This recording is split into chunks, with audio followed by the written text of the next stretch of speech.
Welcome to NeoAcademia, where the walls of the ivory tower are shifting.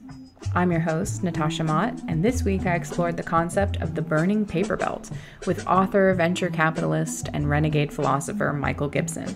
Michael is the co-founder of the 1517 Fund, a venture capital fund investing in teams led by dropouts and renegade scientists who reject the standard notion of academic credentials. Before that, he was a vice president for grants at the Thiel Foundation, where he helped launch and run the Thiel Fellowship. Michael's debut book, The Paper Belt on Fire, is the story of how he got here after dropping out of a Ph.D. program in philosophy. Just a quick note before we get started, I'm changing the format of this podcast moving forward, bringing episodes out from behind the paywall, so there will be no more bonus content. If you value this work and want to support it, head over to the newsletter to take advantage of a special offer where you can get 50% off of a subscription to celebrate 2 years of Theory Gang. NeoAcademia is also possible through support from Readocracy. Readocracy is on a mission to save the internet by making how we inform ourselves matter. So they've created a first-of-its-kind technology that rewards people for consuming high-quality content. Readocracy makes the content you consume count, awarding points, badges, LinkedIn upgrades, and insights into your information diet. These insights are like a Fitbit for your mind. They can help you understand how your information diet is affecting how you think and feel. Readocracy has won awards and backing from Mozilla and BetaWorks, and is used by curious minds at Stripe, Cisco, Zoom, and over 30 other top companies and schools. NeoAcademia is proud to be sponsored by Readocracy and has a series of collections curated by me and each of our guests on readocracy.com. And for access to the NeoAcademia resource collections, head over to theorygang.io/newsletter for this episode's show notes. Now let's explore. Where are you today? So I'm in Los Angeles and Santa Monica for a Christmas party this weekend. And then, because I'm doing book stuff, I had a small get together last night, talk about the book with some people here. Nice. How sick are you of talking about this book? Not sick enough, I think. Yeah. Need to get out there more. Well, it just came out. Yeah, on the 29th. Yeah, I saw it like that, I don't know, I think that day on Twitter, and I was like, Paper Belt? Yeah, let me read it. And I read it that weekend, and I emailed you. I was like, bro, yeah, I need to talk to you. Yeah, so I'm with a small publisher, Encounter. They put out like, maybe 6-8 books a year. And, I've done my best to get it out there, but it's interesting, like, the Paper Belt itself doesn't care much about the book, surprise, surprise. So, right. Yeah. Well, I mean, the Paper Belt doesn't care about the books it puts out anyways. So, yeah, right. And it's funny you mentioned your publisher, because I'm like, I saw your publisher and I was like, this guy, so I was like, you're like a CIA fanboy kind of, right? Like, that was just coincidence, I think. I don't know. Yeah. How you've read into the book some then? The publisher? Yeah. Or have you, well, in my book, I talk about how I read the whole book. Yeah, of course. Yeah. So like that whole thing I had already written and whatever. And then I had an agent, and the agent started sending the book out to all these thought publishers, Penguin, Knopf, whoever, and they all rejected it. It was like, we sent it out, and this agent was so surprised, but it was like, a third of the people who rejected it, they said, so I used to work for Peter Thiel, and I guess they hate Thiel for his support of Trump in 2016, the Gawker stuff. I don't know. So they write back, they say, Peter Thiel is evil, and anyone who works with him is evil. I was like, all right. Then another third rejected it because they said, oh, I went to Yale and studied literature, and my college degree is amazing, and I think college is great. It's like, all right, well, that's your opinion. Good. And then the last third were like, yeah, this isn't for us. So at that point, I thought the book was dead. And then editor I worked with at City Journal introduced me to Roger Kimball at Encounter, and he read the proposal, and he's like, all right, we're publishing this. I was like, amazing. And then I found out that like Encounter had been financed by the CIA. Yeah. Dude, I run a meme page, and I like just interviewing you, period. Like my meme cred has gone down significantly. Like just having they already think I'm CIA. It's like there's the running joke in like the meme world of like any women who make memes are immediately CIA. Oh my God, honeypots. Yes. For collecting, like, who's, it's like a good way to collect all the weirdos. Yeah, exactly. Yeah. Yeah, I saw some tweet recently that was like this Chinese woman, and she's like, it's hard to be Chinese and conservative because everyone either thinks you're a Chinese spy or or just strange. Yeah, but probably both in some way. So you're a writer, you know what I mean? Like you're a VC guy, you're a philosopher guy, you know, maybe like a wannabe CIA guy, but you're a writer. Like, yeah, I mean, deep down, that's what I've always wanted to do. When I was 19, I like only entered a PhD track because I saw some writers I admired who had PhDs. And then when I dropped out, one of the key moments for me, I was in grad school for a long time, and then I picked up a copy of Tom Wolfe's new journalism collection. So in the 1960s, there was this wonderful experimental period where these writers like Tom Wolfe, Joan Didion, Hunter S. Thompson, to some degree, although maybe he fabricated stuff. But there were a group of writers who were using the tools and techniques of the novel and applying it to telling true stories. And I loved that stuff. That was my bread and butter when I was in my 20s. Like the new journalism in the 1960s was just fantastic. So then I'm in this basement and I find this collection and I'm reading through these excerpts of people's stories. And I was just like, why the hell am I in grad school? I really just want to write. So I dropped out, not too soon after that. And I thought I'd be a journalist for a time, cut the fat off my prose before I get to the main event, which would be, a novel or some kind of nonfiction book. And then, life took its course. So that was in, like 2008 or so. And then I found my way to Silicon Valley and that whole adventure ensued. So I kept writing along that time. I kept contributing to magazines and stuff. But I did always have this idea that I'd get around to writing a book. I wrote a series of articles starting in 2018 on the decline of San Francisco. And that's when this agent reached out and he said, hey, have you ever thought about writing a book? And I said, well, why, yes, I have. and so I said, yeah, okay. I talked to him. He wanted me to focus mainly on the decline of Silicon Valley. I wanted to tell our story as a fund. And that was other pushback from those publishers. So that story where they rejected it, like there were a number of people who rejected it because they didn't want to hear stories. They wanted me to write some kind of policy book on the failures of higher education or the problems of the ivory tower. That's not your bag.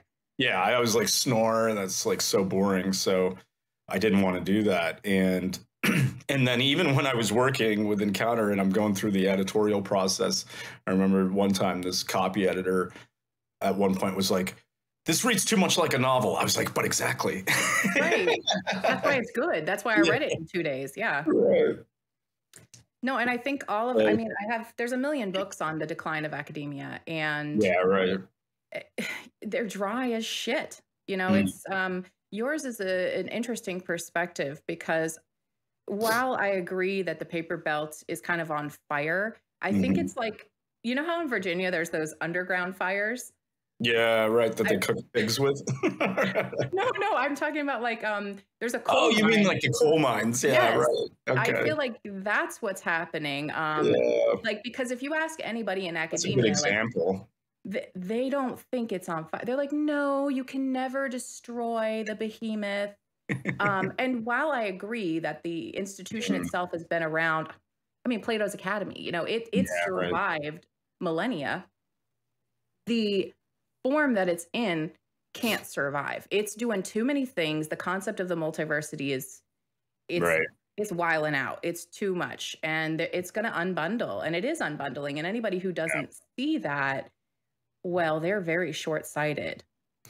I think it really comes to a head in the discussion about the student debt issue. I wish people paid more attention to who the main culprit was. What's weird is like, we're going to forgive $40 billion in loans. And then what? In 5 years, we're going to do debt cancellation again? Or in 10 years? It's like just the same thing's going to keep happening. So that's a little odd to me. But I think people are starting to sense that, okay, well, this is very expensive. We're not certain what the value is. and people have a ton of debt. So something's got to shift. I've been thinking a lot about this with this podcast I started about what the signal of academia looks like, because I do believe in the Brian Kaplan signaling hypothesis, Right. that's what it is. And it does almost nothing except serve as a stamp of societal approval. Because my husband owns a tech recruiting firm, and he's like, I don't give a shit where you went. I don't, maybe it'll help if the hiring manager went to Villanova and so did you. Cool. But he's like, this doesn't tell me what your intrinsic motivation is. And all the things that you write in this book about kind of recruiting and the Tyler Cohen idea of recruiting, the university stamp of approval does none of that. So when the structure of societal approval collapses, the university will be meaningless in its current form. Yeah, I think we need replacements. We need some kind of substitute signal or alternative signal. The paper belt, just maybe for listeners, if they haven't seen the cover of the book, the paper belt refers to this geographic region that's become more of a symbol than an actual place, from Washington, D.C. to Boston. So in D.C., they print laws, paper, money on paper. They print regulations on paper. In Delaware, people incorporate on paper. In New York, the New York Times, Wall Street Journal print on paper. Madison Avenue ads on paper. And then symbolically, Boston, you have Harvard and MIT printing diplomas on paper. A buddy of mine, we were jamming back in 2013 or so, and he coined this term, the paper belt. But the idea was that, just as the Rust Belt had fallen, apart and disintegrated, that in the next decade or so, the paper belt was going to be under attack for different reasons. I mean, for its own part, because it was these institutions aren't serving their purposes, but then also what can we establish to replace them? And one of the things I go into in the book, probably for too long, is just Satoshi Nakamoto's original thinking behind Bitcoin. And I think it's important because it's a way to analyze these institutions and how they work, and then therefore to understand how they're failing us. So the fact that anything based on paper, like a diploma, or it could be a medallion, like a taxi system, is like that paper only has power because it represents some institution that has authenticated it. And that requires the insiders of the institution to have this process. Okay, you get a medallion, you get a diploma. We validate that this means something. And what Nakamoto pointed out is that these trusted third parties are susceptible to collusion and corruption and so on. And so with the case of the university, I think this diploma, this piece of paper, is authenticated by some institution. But what's not clear is like, okay, can we trust the people doing the authentication anymore? And number two is like, what is this signal? And I think what you referred to is right, is that it doesn't actually refer to the skills that someone has. It refers to the, okay, they undertook some 4-year project, they followed orders, they got things done, they didn't raise a ruckus, and they're hard workers. And okay, that helps the labor market. But do we really want, the labor market to outsource its interviewing process to universities? They're bad at interviewing. The government. It takes years for them to hire. Right. So there has to be some alternative to that paper-based system of authentication.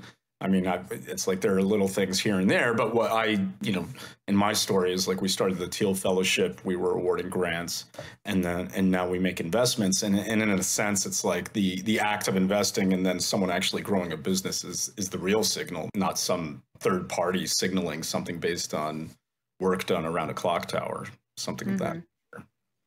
Right. Yeah. You talk about the clock tower. I think it's something I hadn't thought about the concept and the invention of slave labor. The book is great. I love, I think what you write in there is really lovely, but I want to talk about decentralization for a second, because one of my main questions I had for you was, you're scraping off the cream off the top. Didn't you get banned from MIT campus or something like that? Yeah, banned from MIT. You're not allowed to go there and, pull off their best students. So that's cool for them. But like, what about all the rest of the midwits? No, I'm serious though. They don't have a signal with automation. Right. And I think when you were talking, I just might have answered my question. I don't even know if you think this or not, but I just was like, oh, this is what he wants to do. So you're creating a signal for the best and brightest with the Thiel Fellowship, the Vital Buterins, you know, and then the thing is that they create the signal for everybody else, in my opinion. Right. First of all, just the technical barrier to understanding what's happening in crypto is a signal. There's a lot of fakers, but I think what you're doing by just planting a seed and letting someone grow something, hopefully something you have cultivated will then grow a new signal that will help all ships rise. Yeah. I think that's good. That's right with the Thiel Fellowship, is like if you establish the reputation of someone like Vitalik, and someone else who comes down the line and gets the grant, you know, maybe they get some of that halo based on the previous success of other people. You know, I look to things like GitHub. This repository where engineers upload their code. And if you can be a pseudonymous avatar. You don't even need to be like a real person on there. But as long as you are authenticated as the creator of the code in that repository, all your peers have voted on it. That is a stronger resume than anything you could put on LinkedIn. And I've seen people get hired by big tech companies and startups just based on their GitHub, which is basically a portfolio that's been evaluated.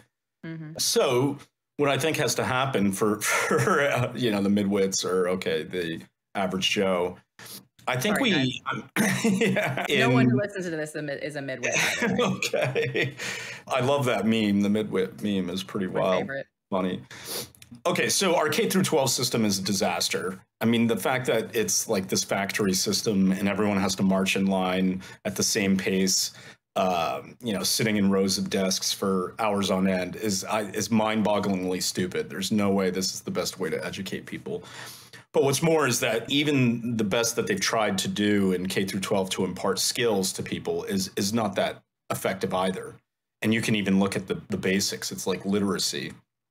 If you look at California, something like 23% of adults are functionally illiterate. What does that mean? It means they can read some words, but they can't read contracts and understand them, and so on. That's outrageous to me. That means that whatever is happening in the public school system in California, it's failing. So what's the alternative? The alternative is the best way to learn skills is actually on the job, or under the mentorship of someone who actually does the work. And in Switzerland, I went to Switzerland this last year again, and I discovered they have a very robust apprenticeship program. Something like 70% of all their teens are in this apprenticeship program. And what that means is their week looks like, okay, they have some classwork, but then they also have some time on the job learning underneath someone. And this is not just manufacturing or construction. It's also retail, finance, and other jobs. And not all these people go to college. I mean, they start their careers and they have skills and they're rewarded. And what you see in Switzerland is they don't have this underclass of like 20-somethings who are indebted and skillless and yet entitled because they think they studied some great books or something and now they can't possibly pick up a hammer. So I think like we could have some national policy debate about, okay, what does that look like in terms of reforming K through 12? But the key point would be we need to help people establish their reputations early, a reputation for showing up on time, learning the work. And we could do that. It doesn't have to be crypto. It could also be, contractor work. But we don't, because it's like right now, American society is all geared towards this colossal assembly line to some fake pre-professional degree. Right. And until that ends, we're always going to be stuck in this nightmare. Yeah. There's a couple things with the K through 12 thing that I was thinking about. We were talking. One thing I was talking about with Michael Shermer is why don't we teach critical thinking? Yeah. That's a thing we need, first of all. And second of all, the thing about the apprenticeship in Switzerland, I mean, when I was in grad school, I had high school students, but they were the best and brightest. They were in special programs and they were brilliant. And that's not right either. And I think what we need is probably like a reversal of undergrad and grad school. If you think about it, like maybe we need grad school first because. What do you mean, like focus and dedication? Well, like you talk about like problem-based questions. Yeah. And I was thinking on my other podcast, we goof around so much. So we're talking about next season, just digging into like the top 10 problems of the world and just fucking around on the podcast, like joking about it and mashing them up with what we consider like fake cultural problems. Wow, So, that'd be brilliant. I'd love to watch that. Or it's funny as shit. We have so much fun. yeah, I think that's right. I mean, in the book, I get into like the last third of the book, I go through some unsolved problems in different fields of science and technology. I mean, I could have kept going. And it occurred to me is that, you know, people don't really know what it takes to become great in a specific field. So it's like if I think of these things as arenas of ambition.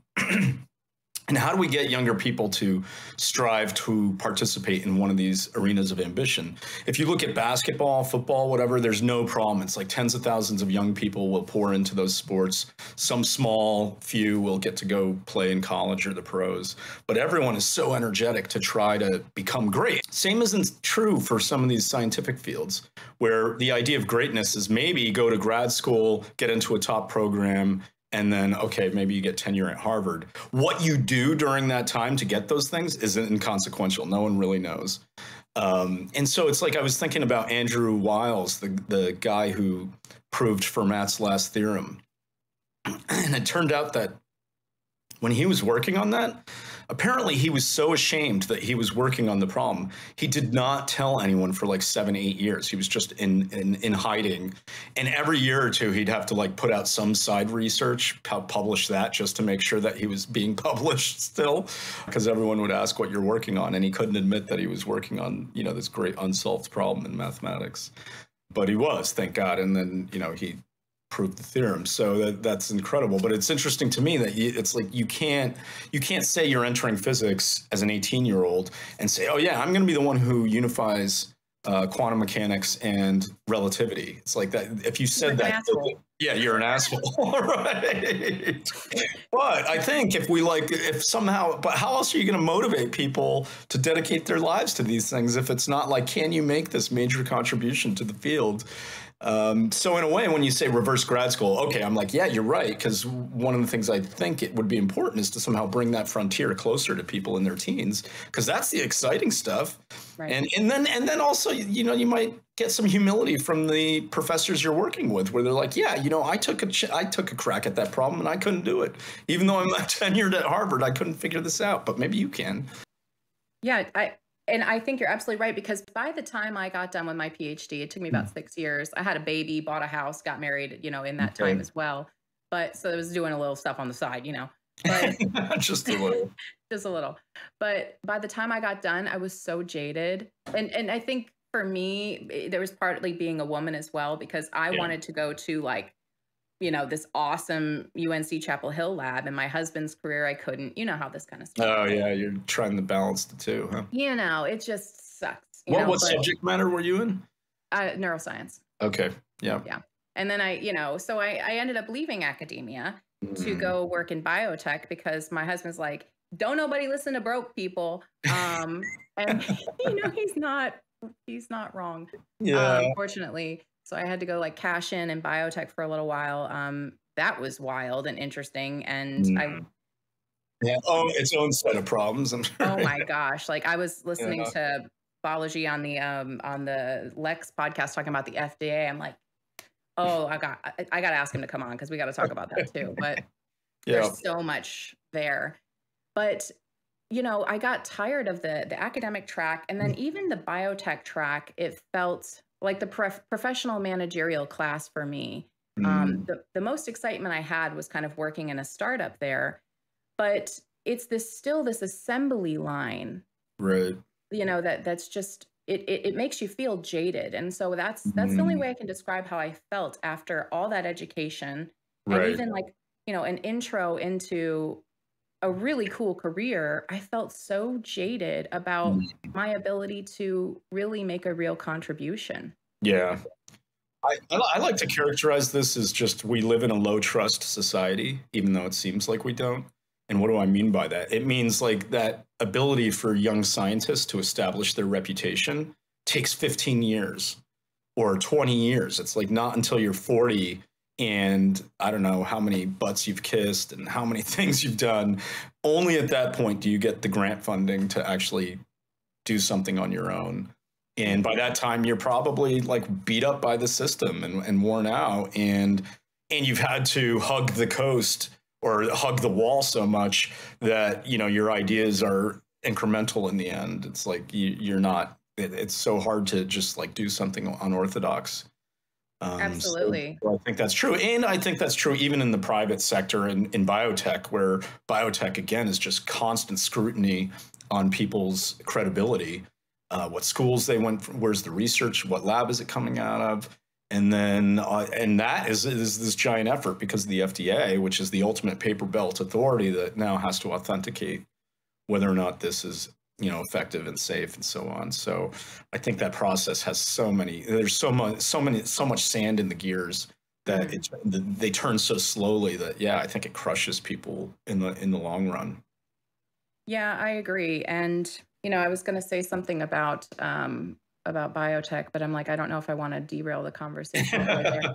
But, yeah, you know, think you're into science. And I think, you know, you talk about I like the invisible college reference at the end and what you think is really important, because science is going to get privatized. And honestly, the incrementalism in academia is absurd. Like, I was looking back at someone I knew in grad school, and they still working on the same problem. Like, right.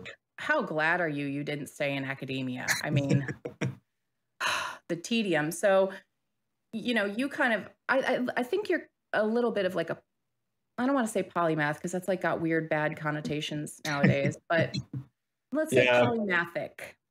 Yeah, I mean, I don't want to like tout my own horn or toot my own horn, but I think given the nature of my work, I have to try to stay current on a number of different things.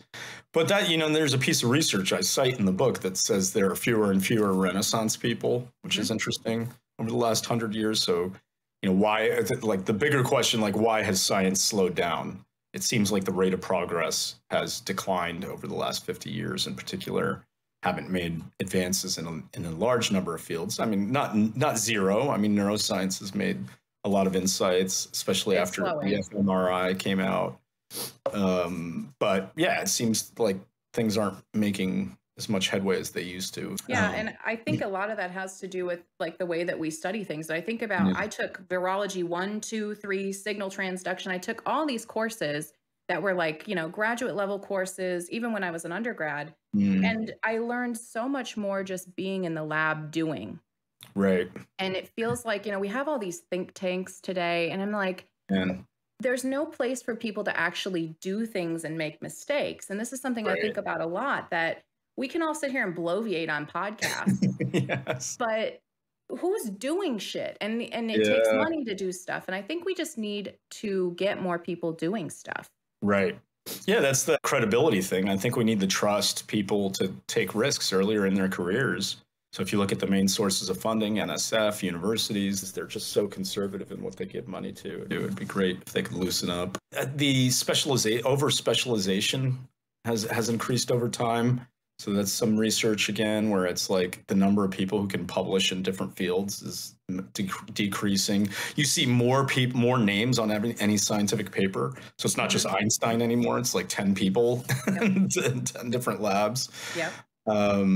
So you know, is that the cause of the stagnation, or is that the symptom? I kind of think it's the symptom, because I think there is a lot of it, you know, maybe in some of the really hard fields, you do need super colliders and billion-dollar experiments, like to understand particle physics. Okay, I get that, but there's so much of science that remains unexplored in my view, and I don't think it would require huge sums to really let people loose.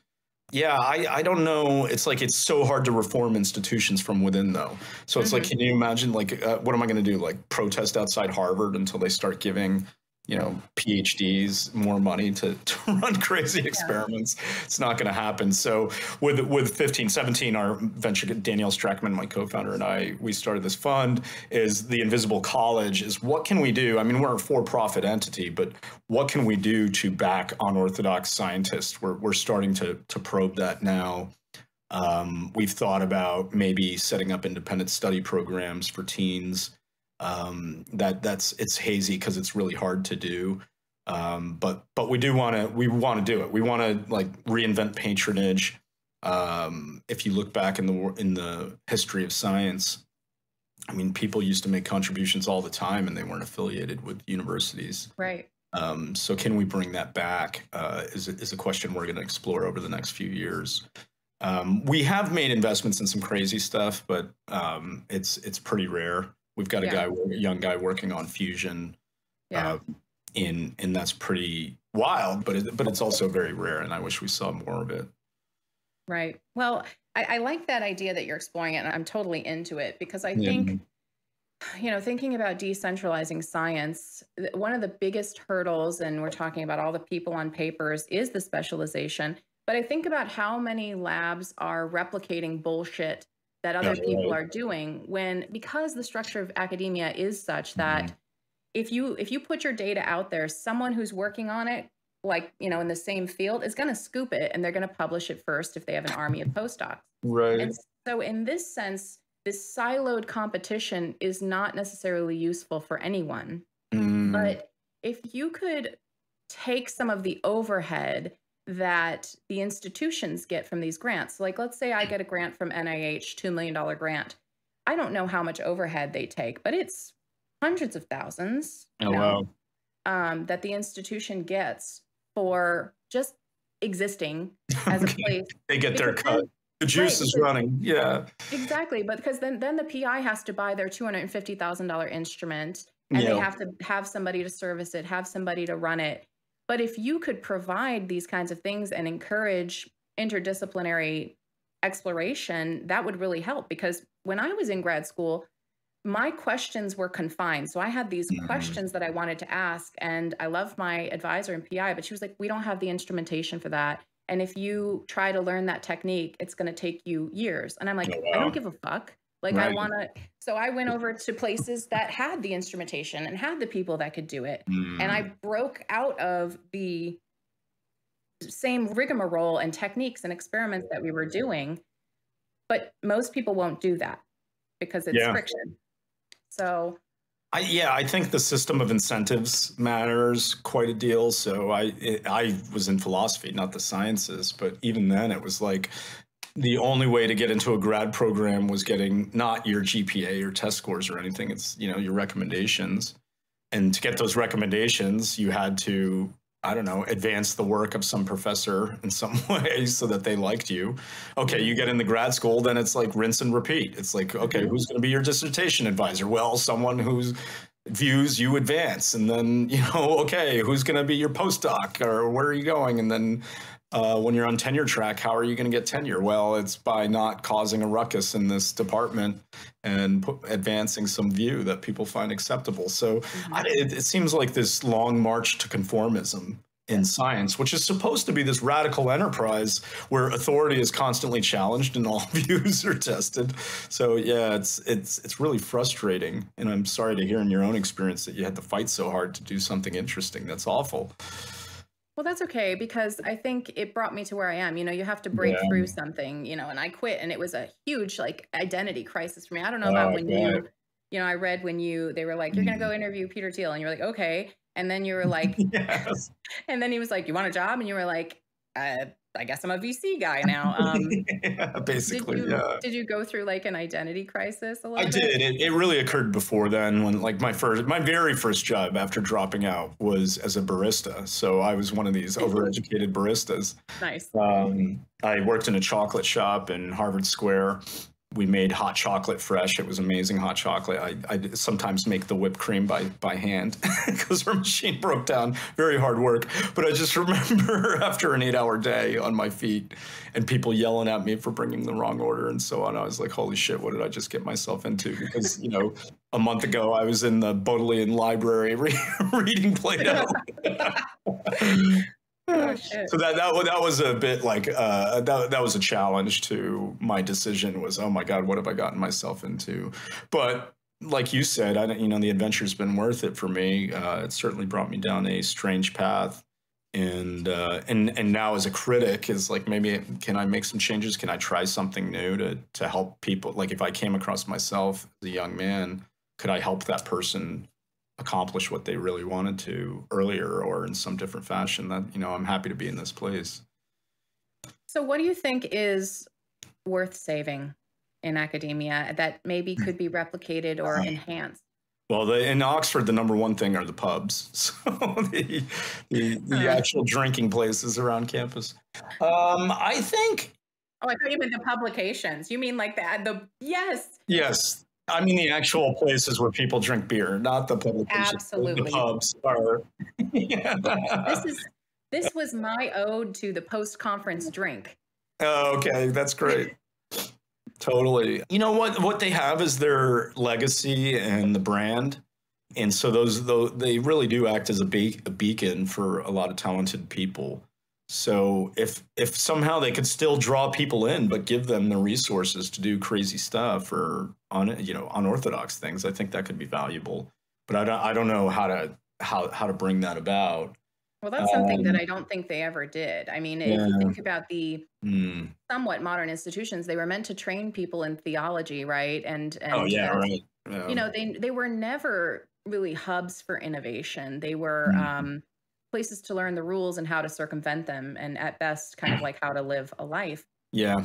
I think what's underrated is this apprenticeship model and how it should apply to everything, not just, contractor work. It's actually like the most highfalutin form of theoretical physics should be apprenticeship model, where there's some tacit knowledge that's accumulated by working with people who are ahead of you. And it's going to take some time, and just being around people, I think, is a way of transmitting knowledge.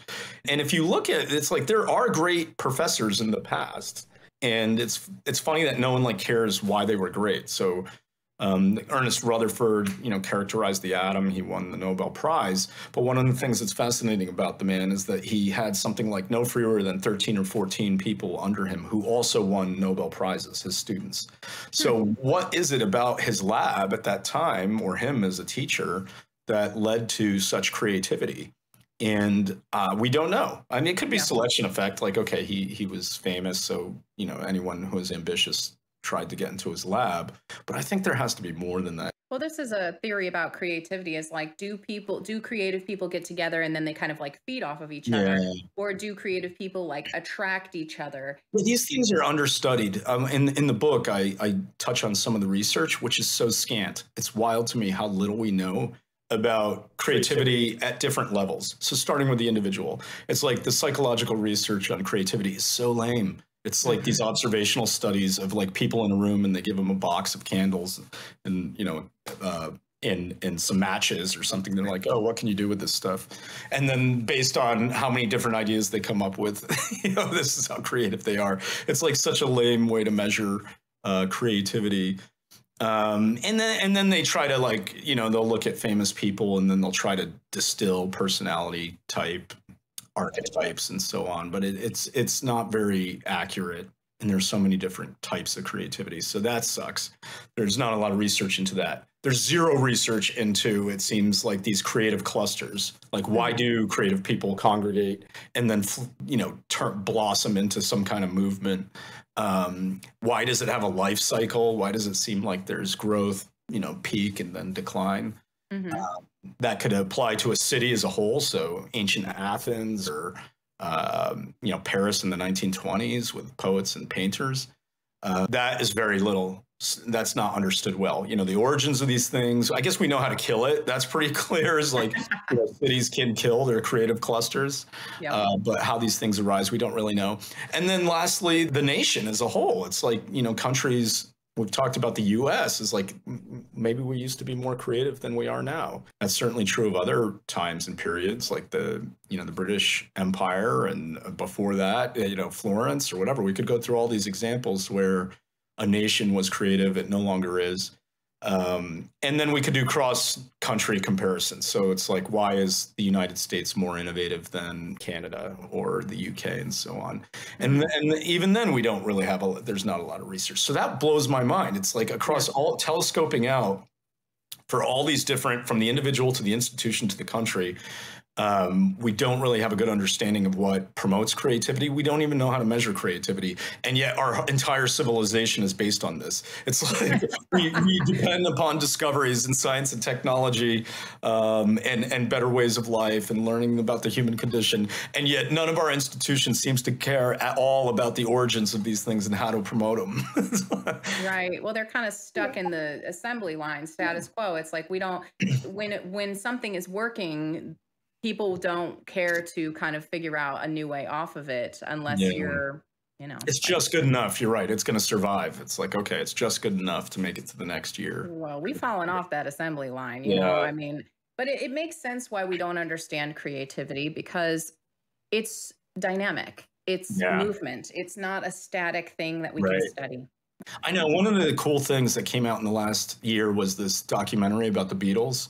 I keep telling people to watch it. I mean, you really have to like the Beatles to watch it because it's like 10 hours, but you could watch 3 hours. And one of the astonishing things is like, okay, they were filming the Beatles as they wrote the Let It Be album. And you actually see Paul McCartney conjure up out of thin air some of these songs we all are that are now immortal.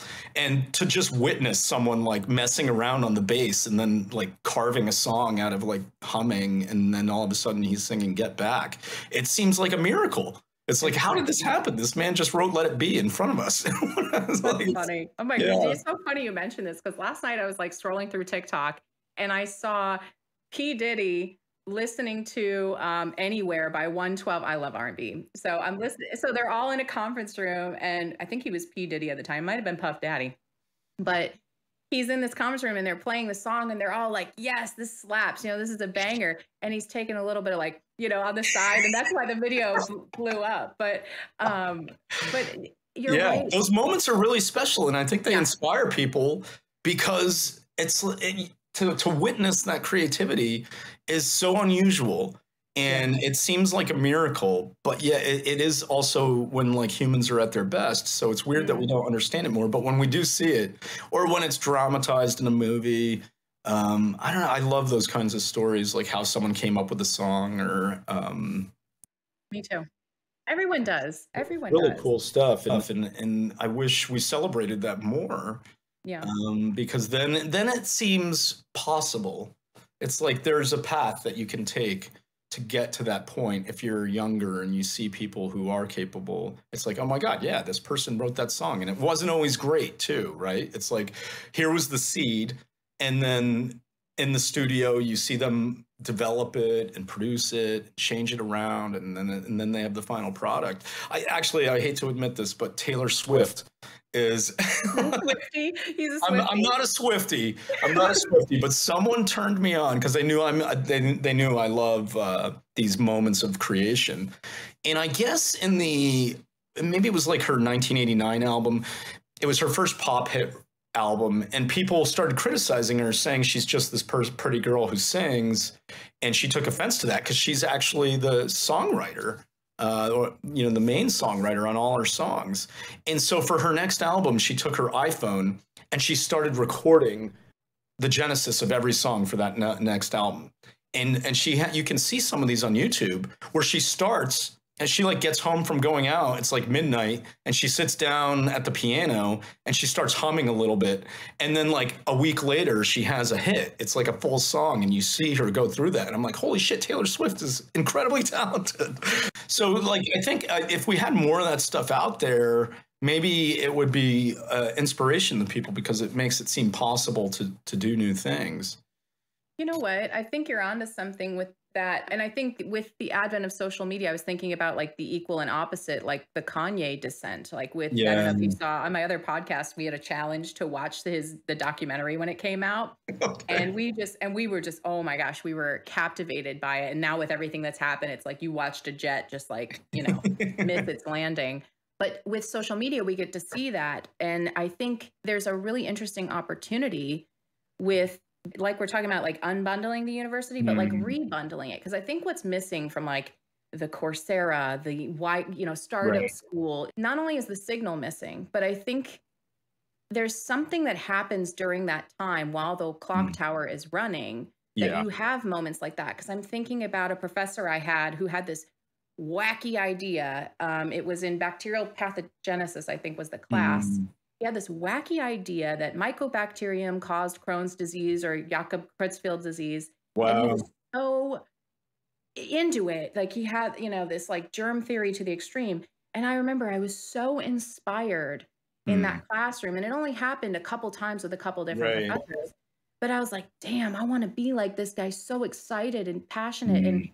he has this origin story of like where he found this thing. So the university does an interesting job for some people of creating Yeah. inspirational moments like that. I think you're right. It's that, I mean, that was the original question you asked like 20 minutes ago. Sorry to sidetrack. But what's still good about universities is, I think you're right, is it brings in people of all different stripes to think, really deep thoughts and profound things or explore certain areas. It still does it to some extent. And it's probably the only thing that does it. And I think it's important that it's physical proximity as well, to go back to that apprenticeship model, because it is like those people who, the random bumps where people pass, they're in a pub and they're just having a beer after some lecture and then some idea comes to them. Yeah. So I think in terms of the unbundling and rebundling is like, I think there is something to be said for physical proximity, especially in that younger period in your life when you're trying to figure out what you want to do. You have a ton of energy. I don't know if it's biological or not, but there is something about, our minds are a little more fluid, it seems, when we're younger. It's like we could get rid of the coursework in some respect or whatever. Right. It'd be cool just to bring people to some campus-like area. That's what I've been thinking. It's interesting the way you described the decline of San Francisco, but with every decline, there's a rebirth of something new. Greece declined and Rome took over, but I see this kind of like dissemination of Silicon Valley. It's kind of exploded all over the place.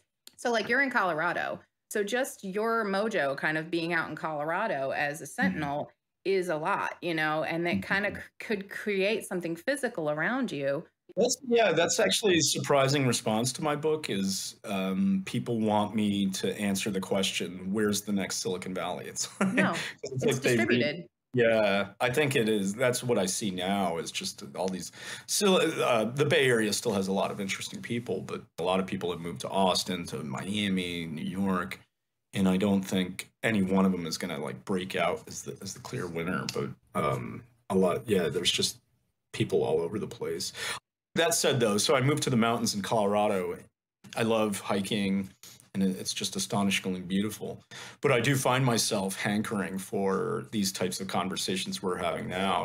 And Zoom is great, but I find that's what you just said about the campus. It's like, is there some place I can go to from time to time where I can, push my ideas out, get feedback, interact with people. So for me, it's more like this pulse where like, okay, I can be introverted, explore these ideas, go on a hike, and then I need to come back and bounce these ideas off people or laugh or just have fun and then, go back. And so if I think of the history of science, it's like if you talk to economists, they see cities as very important, and they are, but mainly because of this function of ideas bouncing off each other, because there's so many people, there's so many ideas, and then these ideas are mingling, and that's what drives innovation. So if you're not in a city, then you probably won't be creative.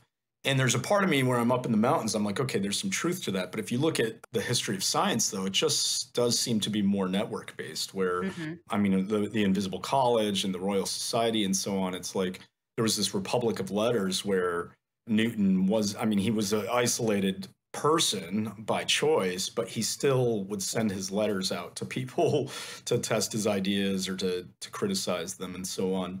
So I'm hoping that the networks we establish going forward might be strong enough to still propel some creativity, even though everyone is in the same city in a sense. Yeah, we were forced to go remote, and we haven't quite figured out how to recreate the physical social glue that was there. Right. But the pandemic, I bounced out on my job, in biotech, and I started a book club because cool. I hated being in biotech, where I felt like I was like just a salesperson to these people, like selling science in a sense. Yeah. And they didn't want to hear my ideas. I wasn't really allowed, FDA type shit to talk about ideas. So I started a book club with people, and like these people have become some of my best friends. And I started a podcast with one of the guys. Wow. And it's been filling this intellectual void for me. But now what's missing for me, when I applied to grad school, I said the thing that I wanted was to maintain a continuum of learning and application through research. And I feel like I've got all the learning, I've got all the discussing, like it's the doing that I'm missing. And one of the things I talked about with one of the guests on the show who's doing a speculative science journal online called Seeds of Science. Have you heard of this? Oh, no, I'll check it out. Yeah. He's actually the one who I found you through because he reposted some other podcast you were on. Okay, cool. Rogers Bacon. He's in the whole Scott Alexander domain. Okay, yeah. So I think, we need these places to be cohesive and for something to develop. But there's not enough action, I think. They're like, everybody wants to do something, but nobody cares about ideas. It's like the execution is what matters. And I just feel like there's such a big hurdle for people. It reminds me of working in a nonprofit. Have you ever worked in a nonprofit? Yes. Like I did some nonprofit work on anti-corruption stuff when I lived in Oregon, and I was making so much money. I was just like, dude, money controls everything. And I felt immense amount of guilt. But the way I describe it, working at a grassroots nonprofit is like trying to convince a million people to bring a knife to a gunfight. Like, it's just, trying to get people to do anything. The incentive structure is just not there. Yeah, at a nonprofit, right? It's like no one, it's almost the incentives point in the opposite direction. It's like by continuing letting this problem fester and not ever solving it will ensure that this nonprofit exists forever. And so we'll just load up on admin. But I mean, even with what we're doing now, the incentive structure. So what I was going to say earlier is this idea of like these places you can go to get that intellectual stimulation. I know you travel a lot, and you did in the book, you talked about going to the hackathons. No, I still do. Yeah.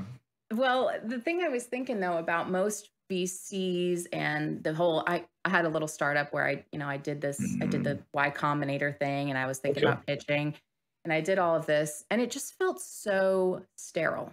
The VC startup world feels so much less warm than the academic intellectual world, because it's like, no, we got money, we got deadlines, we got outcomes, we got, and so I think that kind of hinders a little bit of the spark. You sound like Dan Aykroyd in Ghostbusters. Yeah, I don't know if you remember in that movie. He's like, I've worked in the private sector. They expect results. They do. Yeah. And the startup level is stifling, I think. Yeah, I know. I feel like there's a polarity here. I wish we could find some creative balance in where in Silicon Valley, I noticed there were lots of doers and dreamers. But there was no rigor. It'd be like, hey, we're going to get to the moon and I'm going to build a kite to get there. Or whatever. And the person would actually do it, though. They'd go out there in the middle of the desert and try to launch something up into space. Just baloney. Yeah. But then on the other hand, if I go to Cambridge, Massachusetts, it's all rigor and no action. It's like really heady intellectual stuff, but no one can do anything or wants to do anything. They just want to talk about it. So if we could somehow combine the rigor of Cambridge with the dreaming of Silicon Valley, I think we'd be on our way. But I don't know if we meet. There it is. That's the goal. I think you're absolutely right. I think there are small ways to foster it. It's like, how do you eat an elephant one bite at a time? And I think when I saw what you did, I've looked at other venture firms. Yeah. Like, when you're doing a startup, you think like my husband bootstrapped his business and we were like, no, we're going to bootstrap this whole thing. Just be like real maniacs. But I was looking into all that, I looked at like Greylock and like, so you talked about this in the book and I'm like, yeah, I understand the Anderson Horowitz, the dynamic of all these things. It's just your fund seems very wild. Yeah, we're not like other VCs. We've touched on my background some. I'm, former Ph.D. dropout writer. And then my co-founder, she started a charter school in San Diego, Innovations Academy. She's a principal there for a time. She's still on the board. They let you guys hold a lot of money. Yeah. So the fact that the two of us with no background in finance started this VC fund, and the fact that we mainly back people who don't have credentials, and then the further fact that we're successful, I thought was an interesting business story. So I'm on the podcast to talk about the book. That's the book if anyone wants to read it. But I think, I think a lot of innovation always happens with these boundary type figures. I mean, this is part of that creativity thing, is trying to pick up on some of these patterns. And there is an insider outsider aspect to a lot of new things. And I think Danielle and I bring that, where, okay, we did work with Peter Thiel for some period of time. We did gain some knowledge of the fundamentals. But on the other hand, it's like we have no business doing what we're doing because our background and who we are. But I think that's why we're able to free it up a little bit. And we do give out 1K grants. I'll be at a coffee table in Minnesota or something, and someone's telling me they need to buy a few things to run an experiment. I'll kick them $1,000 over Venmo. I wish it could be in a white envelope in cash, because that would be even more shocking. But people are so surprised. They're like, holy shit, really? I can just do this? I'm like, yeah, go for it. And we've seen a lot come out of that. It's like we've given out 300 of those 1K grants, and maybe like 12 or 13 of them are businesses now. And that's a pretty high hit rate for $1,000. Well, I wish we had more of that in science. That's part of that. Like, I wish we had free-flowing grant money for people to do things. And then our investments, yeah, we try to back all sorts of different stuff, not just based on whether or not the person has a credential, but also are they doing, we do back renegade scientists who have an interesting take on something that we like. Is it science fiction-y? So as a fund, we do try to, we're doing something different from the mainline funds up on Sand Hill Road. But on the other hand, it's like we're just the early stage. So even if we invest, $400,000 or $1 million, that only gets someone a year, 18 months. And then after that, they're going to need to raise more money. And so even if they're doing something crazy, if they haven't hit, or rather mainstream, you do need to hit some milestones that those normal VCs will understand and then be willing to take a risk on. I think VC, it's good and maybe underrated in some ways, but it's also overrated in others. Where it's underrated is I think a lot has come out of it, in terms of, if you just look at the S&P 500, right? A lot of the biggest businesses were venture backed. And so to that end, I think it is stimulating innovation. But like this model where, we make investments, and then we have to assume that the business is going to grow to such a big scale in order to justify the risk. That means there's a whole group of things that we can't back just because we can't convince ourselves that it can turn into something enormous. So a whole bunch of things aren't being funded that maybe should be. And then there's this model where, you get $1 million and that gives you about a year, 18 months to get to the next level where you raise more money, and that's going to get whatever that next amount of money is, that's going to get you another 18 months. So that scaffolding with money, it's good. And in some ways it just doesn't lead to big breakthroughs, because you have to be able to hit these milestones on that cadence in order to unlock the next round of money. And so if you have a project that requires 10 years and a lot of basic science research, venture capital is not going to be good for that. So I think, like you're saying, I think it can be over professionalized. It can be conservative and risk averse in its own way, and limited in its effects. But as newcomers to this game, we're doing what we can to really change it a little bit. It's a start. I think anytime you introduce some element of novelty, you're doing something good, because it just makes me think of a bunch of different things that could be tried, if you think about the way pharma partners with academia, it works. These companies partner with these academic research labs that are doing things that take 10, 15, 20 years. I mean, my favorite startup I worked at was working on a technology called antibody drug conjugates. And it's basically you put a payload on a targeting antibody, and it goes and blows up a cancer cell. But the technology was 30 years old. I mean, it was old when I was learning about it. And I once said to our CEO, I remember this is one of my favorite moments of my career, because the look on his face. We were talking about rebranding, and it was crucial that we get this study accomplished. And I said, yeah, we're like the baby Huey of startups. Like we're a 30-year-old startup, you know? He seemed to like it or appreciate it, but Yeah.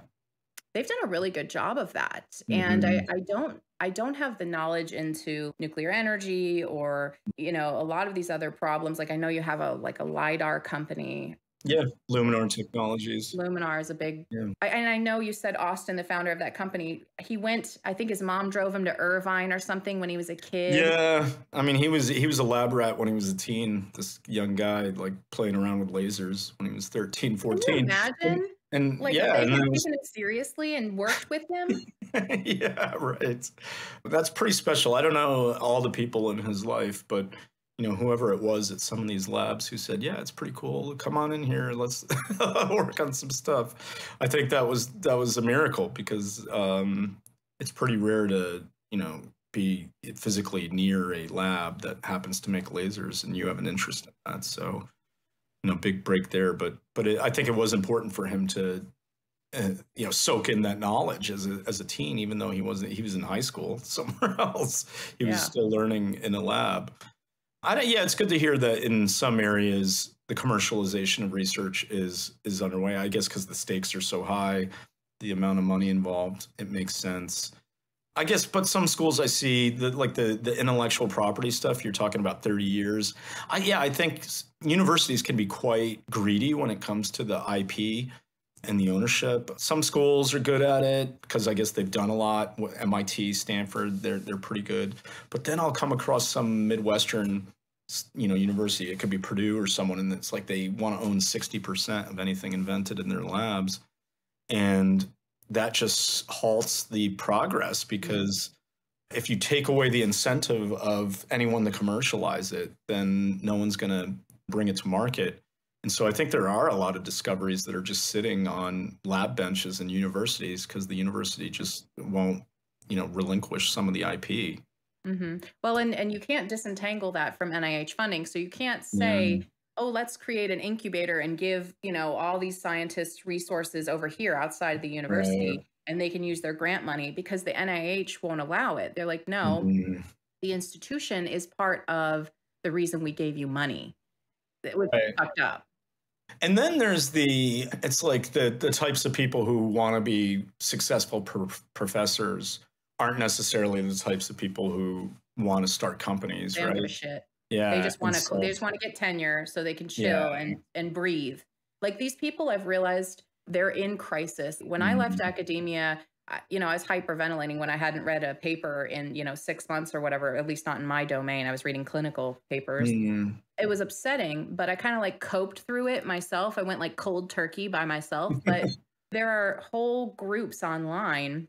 And a lot of times like coaches have kind of like dominated these groups to like help people it's like breaking free from a cult to get out of academia. They're just, they're shells of people from what I've seen who've lost all spark. Oh my God. But they won't leave because they are attached to trying. But I remember when I was thinking about leaving, I had just started my postdoc and I felt very lonely. It wasn't the right fit for me in any way. And I said to my husband, I have no skills. I could just pipette. He's like, girl, he was in recruiting. So he was like, you're brilliant. We'll get you a job. Give me a job description. He's like, clinical research, you know that. I'm like, I don't know that. He's like, you know that. Oh my God, right. You know how to learn. So, but a lot of academics are very literal. They don't understand that they have the skills. Right.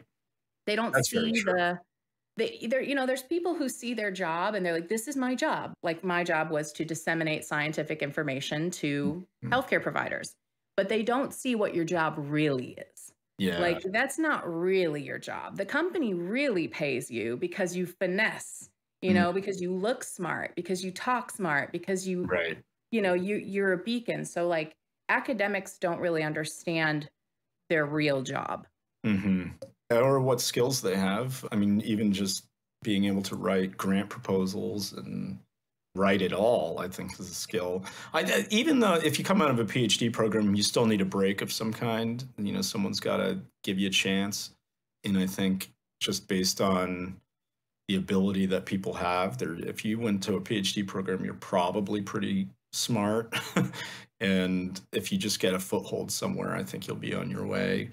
It can be hard. I saw some stat recently that there were like 1,300 history PhDs minted in the last year, and then only like 100 of them got jobs. I wonder what the other 1,000 are doing. Baristas. Yeah, right. They're out there looking for work. So there's this idea of the overproduction of elites. Yep. And maybe everything we're talking about is like this conflict of the elites, because it's like you and I are outside of the ivory tower and in some sense antagonistic to it. And so, the mere fact that I guess we're part of the overproduction. And so it's like we're a revolution fomenting because, there's too many. I say that all the time. Yeah. Peter Turchin was talking about me. And you setting things on fire. Yeah, exactly. But in a way, it's good. Yeah. And it's like you read the book and there's the inspiration, and hearing your story is very inspirational, but you don't see the tedium of it. Like one of the things I wanted to talk to you about was, going through everything you went through. Like in your book, you talked about the kind of like the backstabbing and the, the weird stuff that happens, but it's difficult. And I'm wondering, what is the biggest challenge for you to help your companies succeed? Yeah, there's a lot of tedium, a lot of hard work. I mean, I write a book and it encompasses 10 years in a few hundred pages. So obviously a lot's going to be left out. Everything from just the hard work of accounting to the day-to-day stuff. For us, the earliest stage, we invest at the earliest stage. The number one issue everyone has right away is how to make hires. And so a lot of our time is just spent. I mean, I talk about like companies hungry for talent, for grad students out there. Go visit our website. There are lots of job openings, and companies are just hungry for talent. So the number one issue a lot of these companies have is just who are my next 5 hires and how can we help them find them? We're not great. I mean, I've been in the business now for 12 years, I suppose. So maybe I have some sense of strategy, but I feel like every business is different. So people shouldn't listen to my strategy too much, my advice. We believe in the founders. So, if they can't figure out a way to help, get this company to grow, there's no way that we can. So we're generally hands off. But yeah, we check in with our companies every 2 months. Light conversation. It's not like a board meeting, but we just sort of want to know what happened and where they're going. And that's it. So it's really, it's like in some ways it's like there's only so much we can do to try to help them succeed. I mean, there's the basic stuff, but meaning like accounting, operations. The really hard thing is building a product or service that someone wants to use. And that's that creativity piece that I think just can't be taught. Yeah, interesting. I think VC is kind of a black box for anybody who has an idea or is thinking about it, because most of us creative people, like I hate fucking doing my taxes. Yeah, right. Exactly. I just want to die. It's like, I have to like really ramp myself up for it. Like, and I think a lot of people who have brains that are interested in hard problems, they see things like that as, the fucking worst. I agree. I mean, I think a lot of people are like that, especially on the creative side of things, where maybe they're open to new experiences, they relish the chaos a little bit, but in order to make something happen, you do need to bring order to chaos, and that can be troublesome for people. One solution around that is we back teams, so it is always great to see if there is someone who's more of the wild scientist, then that person has found a more grounded, conscientious person to team up with and handle the accounting and the financial stuff. But on the other hand, yeah, every so often, one of the weird like there's the big 5 personality traits. And one of the things we did notice is that, a lot of the more successful people somehow have a strong correlation where they are open to new experiences, but they're also conscientious. And it is pretty rare to find that, because those traits seem to be inversely correlated. So it is rare to meet that, but they're out there, some people who are wild and free spirits, but on the other hand, when it comes down to it, they can execute and get things done, and they're organized. Yeah. In my Discord for my book club, we have like immediately you need to take the big five, and then we need to know like how open are you to like disgust. Right. Yeah. Because like, you know, those are the things you have to have a high level of conscientiousness is not so important for our book club, but it kind of is. Maybe that's why, you know, that's why my book club's not working because, and I've stopped doing it for a while, but nobody wants to read the fucking book. You know, the conscientiousness is, it's like everyone loves the idea of reading Dostoevsky, but actually sitting down and reading 800 pages. You get like, I'm in this philosophy Discord and there's a movie, the Brothers Karamazov. It's a long ass movie, but there was like 3 people. It was an event and they were like, oh, we're going to watch this over Discord together. And then we're going to discuss it. And I'm like, oh, cool. And there was like 2 people in there. And then one of them dropped off after, you know. Right. So it's like you can't even get people to watch a movie. I have this idea in my head of, you know, all these tech bros. I hate software, by the way. Like you couldn't pay me enough to get back into software. But I have this idea in my head of like these young, you know, tech bros who like sleep on each other's couch and they, you know, they're just like kind of bumming around and somehow they make the shit work. But like for anybody else who has interest and openness and conscientiousness, where do you find these people? Yeah, that's a big question. I think because it like we're not making advances as fast. Like software has stood out so much because it was like this one frontier where people could build things cheaply and try them out and at low cost and they could really scale to the whole world. But these other areas of science, whether it's energy creation or even farming and freshwater creation or transportation and so on, I think we just haven't seen the same rate of progress. And that's why it seems like it's harder to actually find in real life. There aren't as many companies working on flying cars as there are on some stupid like buy now button or some chat software for you know sales success or whatever. So yeah, that's depressing because it's like I think the science and technology would be more exciting if people conceived of it as less of like mobile phones and more as like, hey, I'm gonna go to the moon with my robot friend and have a good weekend. Yeah. So how do we find those people? I mean, it's about that's why I'm on the road all the time. I'm just constantly trying to meet people in different places. I just cold outreach sometimes, or always constantly trying to tap into networks. So if I meet one person who works on satellites, you know, I'll ask that person, okay, well, and you know, who are the 3 other people I should talk to that you know, and they're out there. Maybe it's not like 3 bros on a couch, but they're out there, a few of them, but we're trying to help them get started. The whole tech bro thing, I feel like, you know, one of the things that changed that wasn't really noticed was like everyone just like thought it was white dudes from Stanford. You like saw the media obsessed with white dudes from Stanford. No, they're Indian dudes too, yes, right? They're Indian and Chinese. Like these companies now, like the new WASP is white and scared of programming. Like I go to hackathons, it's like there are no white dudes. It's all Indian and Chinese young men, mainly. They're not dudes. They're young. Yeah. These are young men. Yeah. Although there are more women now at hackathons coming up, so that's good to see. But yeah, it's interesting. Are they doing UX, UI, HTML, CSS?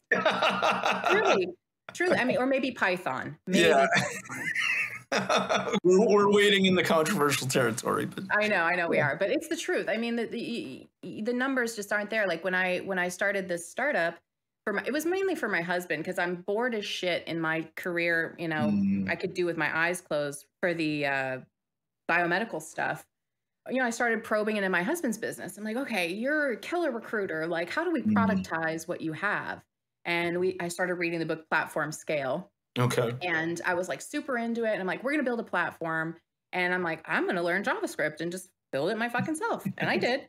And then I realized how much I hated sitting in front of like my huge vertical screen looking at lines of code and the spaghetti of the code. Now, when we brought someone else in, they had to like, it was just, yeah, that's a mess always. oh, it was like not, and I'm alone. It was just not, I was the only person on our team who knew anything. And I knew almost nothing about DevOps and all this shit. But there's no women. Yeah. I mean, there's none. There's like almost, and like you're looking for, I like was looking through the type of people you're looking for. You got some really obscure people you're looking for technically. Yeah. I mean, that's the Venn diagram overlap of character traits that we're looking for is vanishingly small. Just because, and that's mainly because like the type of person who can start something is pretty rare. Right. There's a million, Golang developers or whatever, but how many of them are willing to not just sit and write code or like, in corporate, it's a totally different ball game than when you're having to do 10 different things. That's why, if you look at Facebook or Amazon, and not a lot of people have come out of those companies to start new things. And I think in part because it's like, they just became a magnet for the type of person who does want to work within an institution, not rock the boat and just make a ton of money. And then coding is just a very lonely job, and you're interacting with a system. And I think women just aren't drawn to that. I think it's just, I'm one of these, maybe it's too controversial, but I think women prefer, interacting with other people more than men. Like men can stare at a system of inputs and outputs and not get nearly as bored as fast as women. So yeah, the difference is not zero. You know what I mean? Like what you're saying is it may not be as big as everyone thinks it is, but the difference is not zero. Women have a lot of other competing interests. And when you look at all the hurdles it takes, and again, maybe decreasing these hurdles to start early on, you'll avoid some of that because like women in their reproductive years, there's another kind of time, a clock tower they're up against. So, but if I got my PhD I started when I was 21. Okay. Oh, wow. I thought I was ahead of the game. I know, right? I was like, and I bought a house. I was just like, you were adulting. We got shit to do. Quite adulting. Drop me in the bucket. But if I had realized sooner that I didn't want to be in academia or that it wasn't going to be innovative, things might have been different. And if you can get women in earlier, they're kind of like already hooked into their career because there's an identity crisis when you become a wife, when you become a mother, that I was a scientist before I became any of those things. And so my identity was glued as a scientist. Yeah. I don't know what the solution is to that. I think because if you look at the wage gaps, it's really a pregnancy gap where, it's the women who take time off to have children that really as they should. Yeah, right. Yeah. So it's like, but what do we do? I don't know the answer to that, but it's a problem because people want to do that. I mean, they want to have families for one thing, but on the other hand, then there's the society-wide issue of like maybe people aren't having enough kids just because these pressures are so great.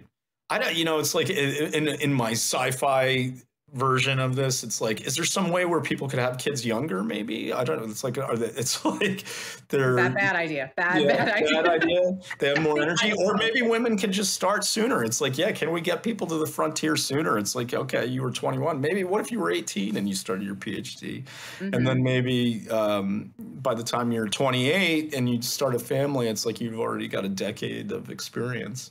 I'm not sure, but it's a tough problem right now because there's no way. It's like everyone wants to have it all, but I think having it all is just like really impossible. Well, I think you can have it all, but not all at once. I think like Sheryl Sandberg said that. I know she's like out of favor now. But there's something that really struck me when I was in grad school. And you said in the book, competition is for losers. Did you say that? Right? That's something Peter Thiel would say. Yeah. That's something he said. I agree, because when I was working on something, I remember my boss saying, like, if I need to look at the p-value, it's not significant. Like, I want to work on big changes. I want you to be able to isolate a problem and work on it in a big way. And it's funny because she told me to have a baby the last year of grad school. And so I did. We calculated it. Like, is that because it's just like a good time? I got a grant. Workload. Okay. Yes. So like, she was like, write a grant and then you can have your baby and you'll be right back to work like a week later to be fine. Which my dumbass thought, like, but then while I was pregnant, weird things were happening. Like I was in a committee meeting and I couldn't think of the word and I'm like snapping to capture it. And I'm like, oh, it's this fucking estrogen progestin thing that's happening in my brain. I study sex differences. Oh, funny. But I didn't anticipate wanting to take time off of work. But I think what can happen and what probably needs to happen is we need to make room for women to be able to have babies and come back in a capacity that they want to come back. Right. Because this goes hand in hand with the competition is for losers thing. If your company depends on one person, a key man or key woman who is now out on maternity leave, you fucked up. Right. And in certain environments, it does. But you got 9 months to plan for that shit. Yep. You just need to anticipate her brain is going to be fucked afterwards. Like, who knows what she's going to do for a year? Yeah. You know?